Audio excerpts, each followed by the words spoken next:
యాన్యువల్గా Shri Lakshmi agro forms మరియు ప్రాజెక్టులో invest చేయండి. రేపటి కోటీశ్వర్లు అవ్వండి. సంప్రదించవలసిన నెంబర్స్. రకాల విధాలుగా ఈరోజు ప్రచారం చేస్తూ ఉన్నారు. ఇప్పటికీ 3 సార్లు ప్రెస్ మీట్ పెట్టి మదన్పల్లిలో జరిగిన ఇన్సిడెంట్లో నిజాలు తేలాలి, మా అఫిడవిట్లో లేని ఆస్తులు ఏమున్నాయి, 1000 ఎకరాలు అన్నారు. ఒక మంత్రి 100 ఎకరాలను మాట్లాడతారు, ఒకరు 1000 ఎకరాలను మాట్లాడతారు. ఎక్కడ ఇంత గవర్నమెంట్ మిషనరీ మీ చేతిలో ఉంది, పోలీస్ డిపార్ట్మెంట్ మీ చేతిలో ఉంది, రెవెన్యూ సెక్రటరీ కూడా అక్కడికి రావడం జరిగింది. మరి ఎక్కడ ఆ ఫైల్స్ ఎక్కడ మిస్ అయినాయి, లేకపోతే ఎక్కడ తప్పు ఉందో చూపిమని చెప్పి కూడా మేము చెప్పడం జరిగింది. 3 సార్లు అడిగినా కూడా చెప్పకుండా మళ్ళీ అదే వార్తలు ప్రచారం చేయడము, ఇవన్నీ కూడా ఒక పద్ధతి ప్రకారం జరుగుతున్నాయి. మరీ ముఖ్యంగా గత 2 రోజుల మునుపు ఇవన్నీ కూడా తప్పుడు వార్తలపైన డెఫమేషన్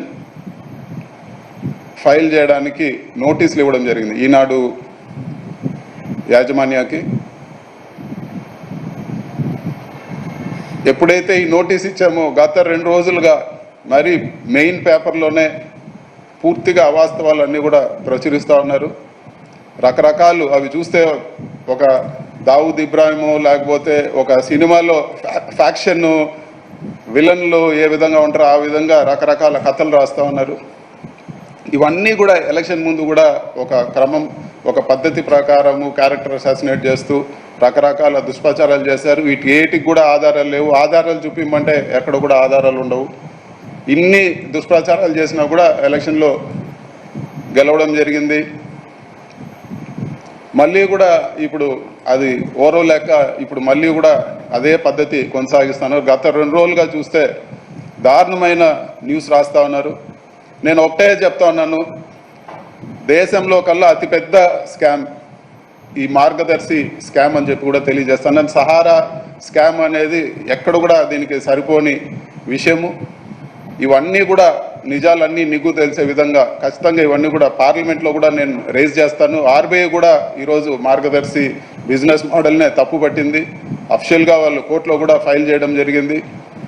ఖచ్చితంగా వీటన్నిటిపైన కూడా అడిగే వాళ్ళు లేరని చెప్పి ఒక బ్లాక్మెయిల్ లేకపోతే ఒక అవాస్తవాలు ప్రచురించి ఎదుటి వారిని రకరకాలుగా ఇబ్బందులు పెట్టే ప్రక్రియకు ఈరోజు ఈనాడు మరీ ముఖ్యంగా ఈ గత కొన్ని వారాలుగా గత 2 రోజులుగా చేస్తూ ఉన్నారు. వీటన్నిటిని కూడా అడిగేవారు లేరని చెప్పి ఈరోజు ఇవన్నీ కూడా చేస్తూ ఉన్నారు. ఖచ్చితంగా ఈనాడు సంస్థలు అదేవిధంగా మార్గదర్శి చిట్ ఫండ్ స్కామ్ ఈరోజు కూడా చూసాము. ఉండవల్లి గారు మాట్లాడారు, ఆయనతో కూడా చర్చించి ఉండవల్లి గారితో కూడా చర్చించి వీటన్నిటిపైన అన్ని ఏజెన్సీస్లో కూడా ఎక్కడెక్కడ ఇవన్నీ కూడా రాబో రోజుల్లో ఖచ్చితంగా వీళ్ళ స్కామ్స్ అన్నీ ఎక్స్పోజ్ చేసే విధంగా కూడా చర్యలు తీసుకుంటానని చెప్పి కూడా నేను తెలియజేస్తా ఉన్నాను. ఇవన్నీ కూడా ఒక ప్లాన్డ్గా కొంతమందిని మానసికంగా అదేవిధంగా రాజకీయంగా దెబ్బతీసే విధంగా ఇవన్నీ కూడా జరుగుతున్నాయి. ఇవన్నిటిని కూడా ధైర్యంగా ఎదుర్కొంటాము. ఖచ్చితంగా వీటికి ఏవైతే ఇవన్నీ చేశారో ఖచ్చితంగా వీటికి ఎదురు నిలబడే విధంగా చర్యలు తీసుకుంటామని చెప్పి కూడా మేము తెలియజేస్తాను. Thank you.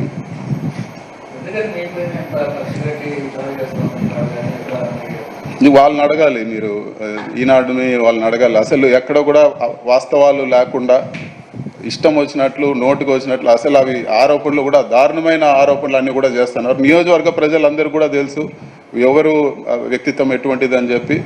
రాష్ట్రం అంతా కూడా ఈరోజు పేపర్లో వేసి ఎక్కడ పోయినా కూడా దీంట్లో నిజం ఉందేమో అనిపించే విధంగా ఈరోజు రాస్తూ ఉన్నారు. ఈరోజు వాళ్ళకి సంబంధించిన ఈరోజు ఏజెన్సీస్ అన్నీ కూడా వాళ్ళ ప్రభుత్వమే ఉంది, వాళ్ళకి సంబంధించిన ఏజెన్సీస్ ఉంటాయి. ప్రూవ్ చేయండి. ప్రూవ్ చేయకుండా ఇలాంటివన్నీ బురద కొట్టే కార్యక్రమాలు చేయకూడదని చెప్పి కూడా నేను తెలియజేస్తాను.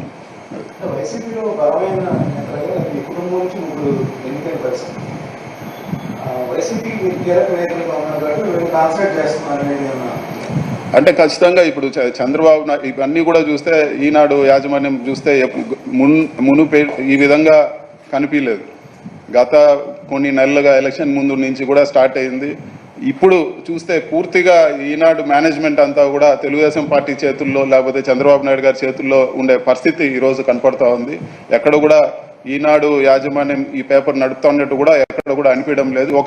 కేవలం ఒక తెలుగుదేశం కరపత్రిక లాగా కేవలం వాళ్ళు ఎవరైతే టార్గెట్ చేయాలో డైవర్షన్ పాలిటిక్స్. ఈరోజు సూపర్ 6 అనేది పూర్తిగా గాలికి వదిలేశారు. సూపర్ 6 పథకాల గురించి మాట్లాడేదానికి లేదు. ఎవరైనా కానీ నోరు తెరిస్తే వాళ్ళపైన ఏదో ఒకటి బురద కొట్టే కార్యక్రమాలు ఇవన్నీ కూడా ఒక ప్లాన్డ్గా జరుగుతూ ఉంది. ప్రజల దృష్టి మరల్చేదానికి ఈరోజు ఇవన్నీ కూడా ప్రజల దృష్టి మరల్చేదానికి ఇవన్నీ కూడా చేస్తూ ఉన్నారు. వాళ్ళు ఏదైతే ప్రామిసెస్ చేశారో ఇవన్నీ నిలబెట్టుకోలేని పరిస్థితి ఈరోజు. వీటన్నిటిని కూడా ఈరోజు మనమే చూసాం. అసెంబ్లీ సాక్షిగా వాయిదాలు వేసి మేము ఇప్పుడే చేయలేం, మాకు సంవత్సరం టైం కావాలి, ఇంకోటి కావాలని ఈరోజు అన్నీ కూడా పనికిరాని రీజన్స్తో ఈరోజు అన్నీ కూడా వాయిదాలు వేస్తూ ఉన్నారు. ఇవన్నీ కూడా ఒక డైవర్షన్ పాలిటిక్స్. ఇవన్నీ ఎదుటి వాళ్ళని క్యారెక్టర్ అసాసినేట్ చేసి ఎదుటి వాళ్ళని ఒక ఇబ్బంది పెట్టి ఇవన్నీ కూడా ప్రజల్ని డైవర్ట్ చేసే పనిలో భాగంగానే నేను భావిస్తున్నాను.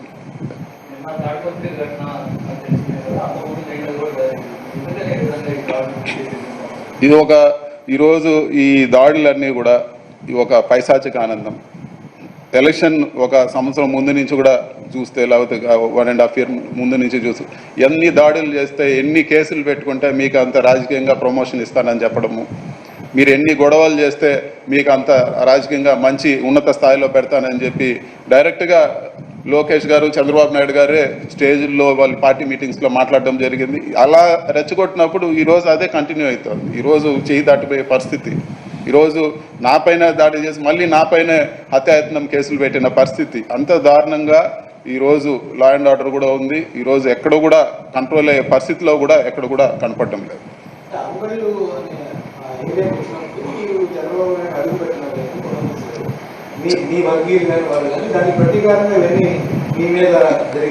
రాష్ట్రంలో చంద్రబాబు నాయుడు గారు పూర్తిగా అన్నీ కూడా పర్యటించారు.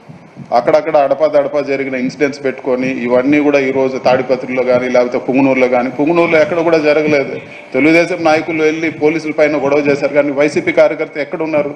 ఏ ఒక్కటి కూడా మీరు విజువల్స్ తీయండి. ఎక్కడ వైసీపీ కనీసం ఒక్క వైసీపీ కార్యకర్త ఎక్కడన్నా పుంగనూరులో అతనికి అడ్డంగా వచ్చారేమో అని చెప్పి ఏ రోజు కూడా అలాంటి రాజకీయాలు చేయలేదు. చంద్రబాబు నాయుడు గారు 100 సార్లు వచ్చిపోయారు. చిత్తూరు జిల్లాలో వచ్చారు, అన్ని చోట్ల తిరిగినారు. ఒక్క ఇన్సిడెంట్ ఎక్కడన్నా జరిగింది దాన్ని తీసుకొచ్చి అసలు వాళ్ళు రెచ్చగొట్టి ఈ విధంగా చేయడం వల్లే ఈరోజు ఇవన్నీ కూడా ఇన్సిడెంట్స్ జరిగినాయి.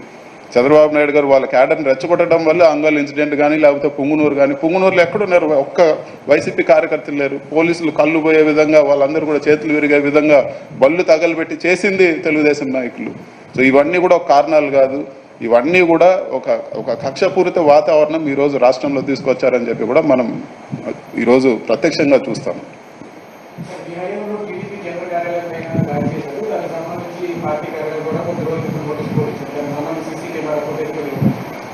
ఎక్కడ కానీ ఏ ఇన్సిడెంట్ జరిగినా కానీ మేము కోరుకునేది ఒకటే, న్యాయంగా ఉంటే ఉండండి. ఒకవేళ నిజంగా ఉంటే ఎక్కడ ఏ ఇష్యూ జరిగినా కూడా కరెక్ట్గా లా అండ్ ఆర్డర్ కరెక్ట్గా పనిచేయాలని చెప్పి మేము కోరుతున్నాం. అంతేగాని 100 కేసులు ఈరోజు ఇల్లులు పుంగనూరు నియోజకవర్గంలో మరీ ముఖ్యంగా ఈరోజు ఇల్లులతో అన్నీ కూడా ఇల్లులు డెమాలిష్ చేస్తున్నారు, మనుషుల్ని కాళ్ళు చేతులు ఎరగొడుతున్నారు. ఎక్కడ ఒక కేసు రిజిస్టర్ అయింది? 100 ఇన్సిడెంట్స్ జరిగాయి, 100 ఇన్సిడెంట్స్.